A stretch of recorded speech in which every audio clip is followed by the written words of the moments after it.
जय हिंद बच्चों। एक बार फिर से हम कक्षा 12 के विद्यार्थियों के लिए समाजशास्त्र की मोस्ट इंपॉर्टेंट क्वेश्चन लेके आए हैं। क्षेत्रवाद क्या होता है बच्चों? समानता या किन कारकों पर आधारित होता है? अथवा करके देगा। क्षेत्रवाद का क्या अर्थ है? क्षेत्रवाद को परिभाषित कीजिए। उत्तर लिखेंगे।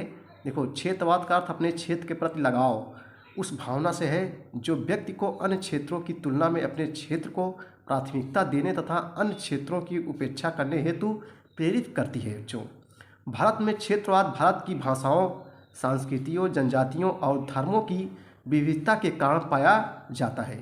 अगला क्वेश्चन देखेंगे। संप्रदायवाद अथवा सांप्रदायिकता क्या है? अथवा सांप्रदायिकता का क्या अर्थ है? अथवा संप्रदायवाद या सांप्रदायिकता से आप क्या समझते हैं? ये बच्चों 3 नंबर का है, बहुत ही इंपॉर्टेंट है। उत्तर लिखेंगे सांप्रदायिकता का। देखो, समान भाषा में सांप्रदायिकता या संप्रदायवाद का अर्थ है धार्मिक पहचान पर आधारित आक्रामक उग्रवाद। उग्रवाद स्वयं में एक ऐसी अभिवृत्ति है जो अपने समूह को ही वैध या श्रेष्ठ समूह बनाती है और अन्य समूहों को निम्न, अवैध अथवा विरोधी समझती है।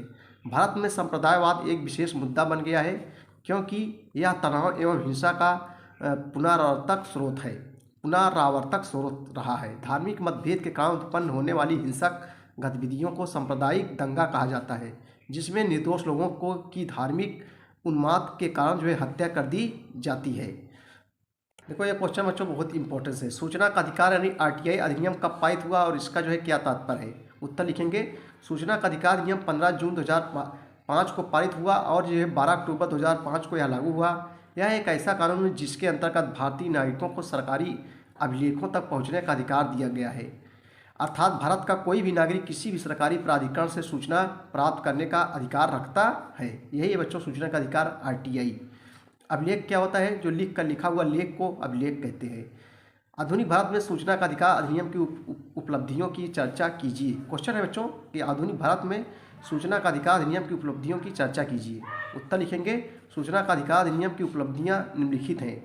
नंबर 1, यह अधिनियम एक आंदोलन बन चुका है क्योंकि यह आम नागरिकों को सरकार की नीतियों और कार्यों के बारे में जानकारी प्राप्त करने हेतु सशक्त करता है। नंबर 2, इसके माध्यम सरकार के विभिन्न घोटालों जैसे 2G घोटाला, कॉमनवेल्थ गेम घोटाला आदि का पता चलता है। नंबर 3, इसके माध्यम सरकारी कार्यों में पारदर्शिता बढ़ी है जिससे भ्रष्टाचार पर अंकुश लगाया गया है। तो बच्चों ये बहुत इंपॉर्टेंस है। आइए कुछ बहुविकल्पी क्वेश्चनों के बारे में बात कर लेते हैं बच्चों। इंपॉर्टेंस है। भारतवर्ष में अस्पृश्यता निरोधक अधिनियम किस वर्ष पारित किया? अस्पृश्यता में होता है छुआछूत। निरोधक अधिनियम किस वर्ष पारित हुआ बच्चों? 1955 ईस्वी में पारित हुआ।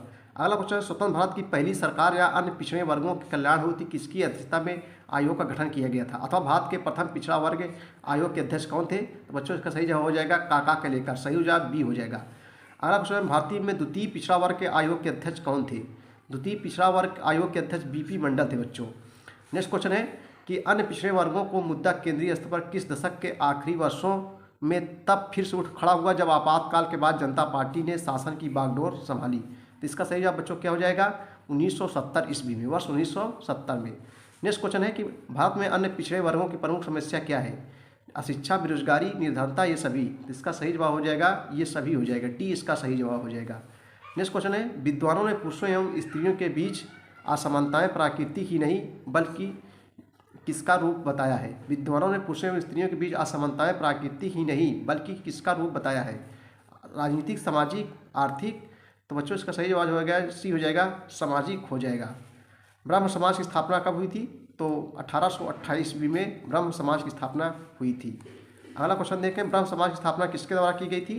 तो बच्चों राजा राम मोहन राय के द्वारा। इसका सही जवाब सी हो जाएगा। ब्रह्म समाज की स्थापना राजा राम मोहन राय द्वारा की गई थी।